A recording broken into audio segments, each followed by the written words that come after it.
Yan, meron tayong gagawin. Toyota Innova Phoenix. Yan, nakatanggal na yung ano ni Sara. Ayun.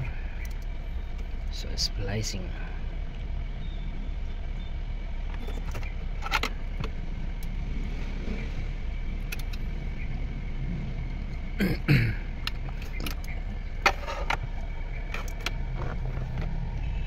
Ayan, ito yung unit ni Sara, nakatanggal na. Ayan, meron tayong gagawin na ano, Toyota Innova Phoenix. Ayan. So yung unit niya Sir nakatanggal na. O, pinagawa niya daw sa kasa ito, hindi na gumana.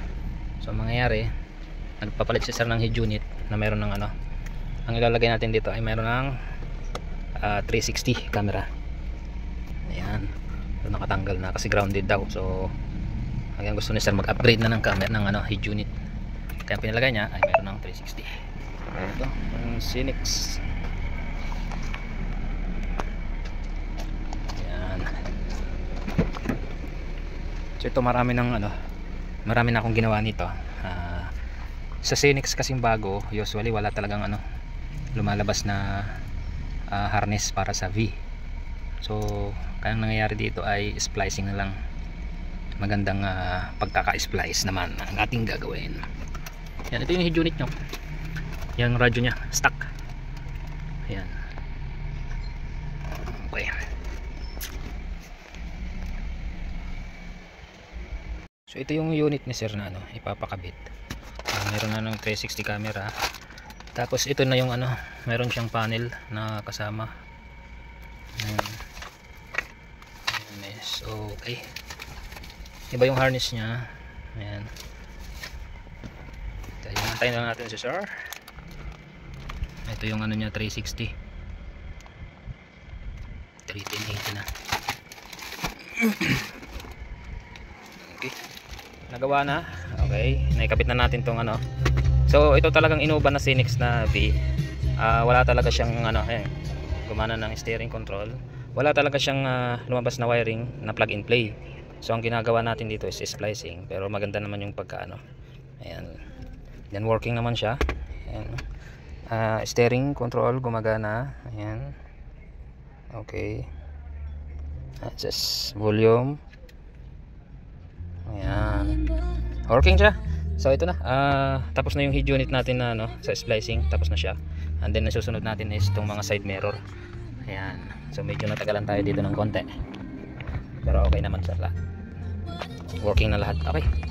So ayan, tuloy na natin. Nabaklas na yung ano, sidings niya. So ito yung pag ano ng sidings dito, meron siyang tornilyo dito. Ibababa lang ari.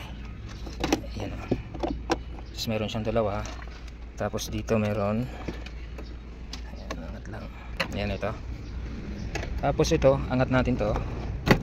Ayan, tapos unplug natin tong mga socket niya. So para madaling tanggalin. Ayan. So, okay, ito na. Ayan, ito. Ayan o.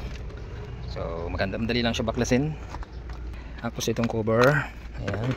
Nandito yung tornilyo ng side mirror na tatlo. Ayan. Okay, sige. Parang ganun din sa kabila. So ito na yung dalawang side mirror nya. Ayan. Tanggalin natin itong salamin. Tapos itong cover sa likod para makita natin yung daanan ng wire. Tapos dito natin siya bubutasan dito sa side na to. Ayan, pakita ko sa inyo mamaya pag nabutasan na. Ayan, pareho lang din sila. So kailangan ano, pantay ng sukat. Okay. Ayan, sapin na natin to ng ano, para hindi siya magasgas. Ayan, sidings. Okay. Baklas na lahat. Tinanggal natin yung cover dito, tapos salamin at yung cover sa likod. Ayan sila. Okay, tapos itong cover nya. So para masukatan natin ng maayos, makita natin yung kanyang ano dito. Awang, may awang siya ditong malaki. Ayan. So dito natin siya ano. Okay, butasan na natin na rin.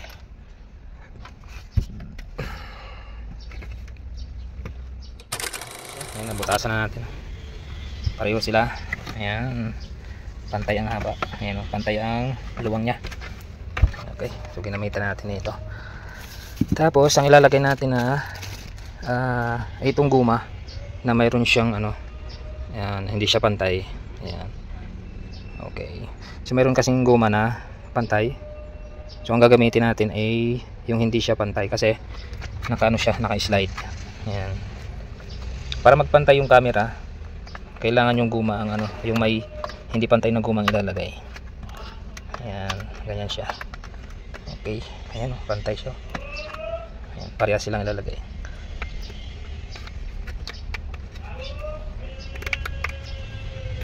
Ayan. So ngayon maluwag yung guma, pero pag nilagyan siya ng camera, sisikip na yan. Ayan. So ito left and right. So mayroon din siyang color coding. Ito yung right, kanan, tapos yung left, ito yung kaliwa. Red. Ayan. So ayan, natap na natin tong wire. Ayan, nalagay na natin yung camera, then yung wire.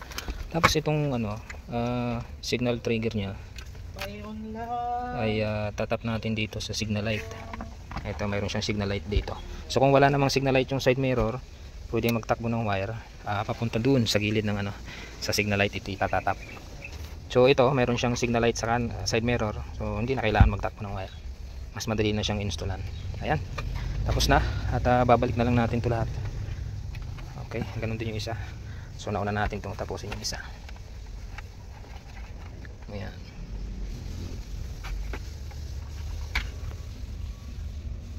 Nakabit na natin yung sidings nya. Ayan o.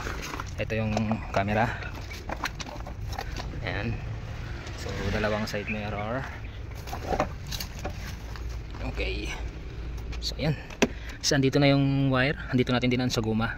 So, malinis tingnan. Ayan, walang wire na nakalabas. So ito. Okay na. Goods na. Kabila na lang. Okay, ito tapos na yung siding left side. Napakainit ng panahon.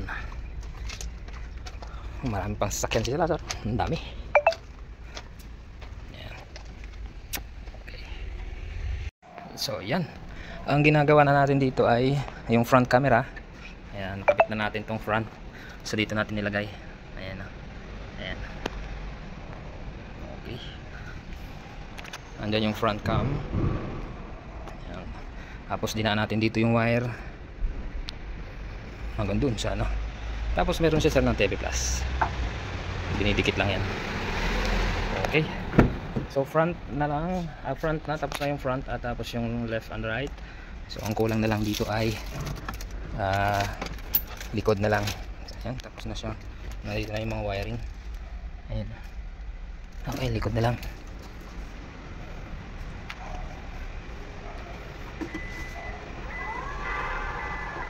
So itong original ni sir, mangyayari dito, tatanggalin natin yung stock.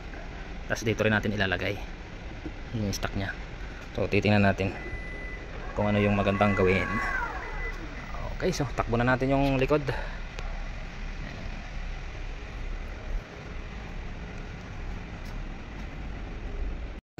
Tinap na natin to, yung mga harness nya. Ayan. Okay, splicing, pero maganda yung pagka-splice, walang problema. Ayan, okay, USB, and then meron siyang TV Plus. Sir, ayan, pinalagyan ko ng TV Plus. Tago natin dito sa ilalim. Ayan, so okay na to lahat. Ang ano na lang natin dito ay yung likod na camera. Kaya testing na muna natin. Yan, no, ganda na, oh, laki. So medyo malabo lang yung camera natin, gawa ng ano, nandito tayo sa parking. Ayan, dito testing natin. Try Toyota.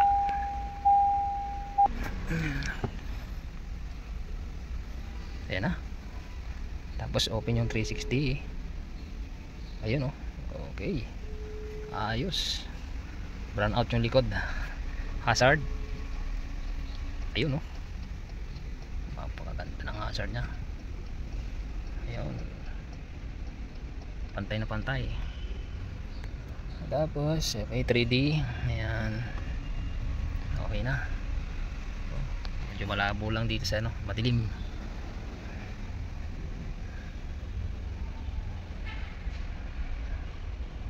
Ayan, okay. So yan, at tapos na yung harap. So likod na lang. Tapos itong TV Plus, tap na natin para gumana. Tapos na ang ating reverse camera. Ayan, oh. Ayan. So doon ko rin nilagay sa stock. Kung saan nakalagay yung stock niya. Ito, try natin. Ayan, oh. Napakaganda ng monitor ni sir. So reverse natin. Ayun, oh. Napakalinaw. Tapos kitang kita pa yung bumper niya, oh. Buong buo.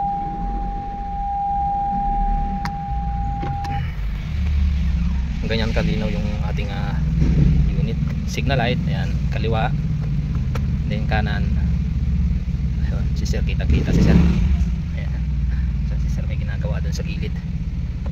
Okay, ayan. Okay. So yan, tapos na siya. Ang gagawin na lang dito ay calibrate na lang din. So ibabalik ko na lang yung mga natanggal dito. Ayan, so hood sa likod fix na rin. Okay, testing ulit. Ayan, oh, napakaganda, di ba? Napakalinaw niya. Ayan. Sarap po. Ayan.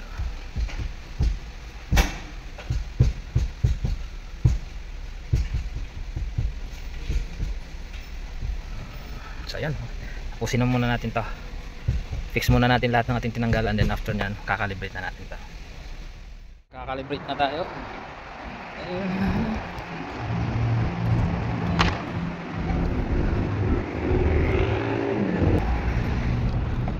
Okay, so ayan, calibrate na. So ito, pag nakita natin dito ay talagang blind spot siya. So mamaya tatanggal, ito yung tatanggalin natin. Calibrate. Yun. Next, confirm. Ayan, tapos isisentro lang ito, and then next lang, next.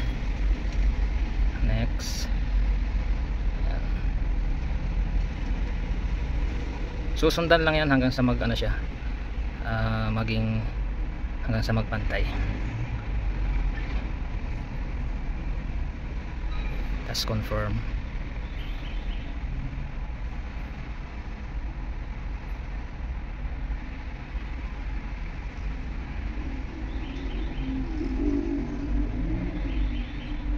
Ayan. Sa radyo sir.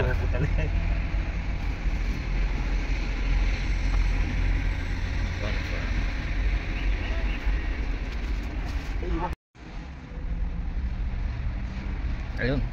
Ayan sir, magpantay na siya. Di ba kanina po wala halos makita rito. Ayan, oh. Napakalaki ng nakikita. Ayan sir, nakita na yung paligid niya. Oo. Kanina po kasi talagang wala eh. Yan ba ang pinakakulay niya? Ano ba maganda kulay? Ano po ito, black na ano. Hindi yata maganda ang black eh. SUV. Okay, tapos na.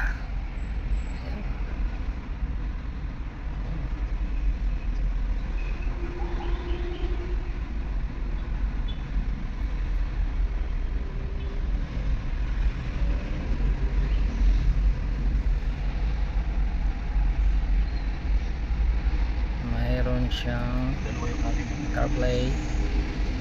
Ano bibiling ko pala yung 220 ko magamit ko dito. Converter na yun.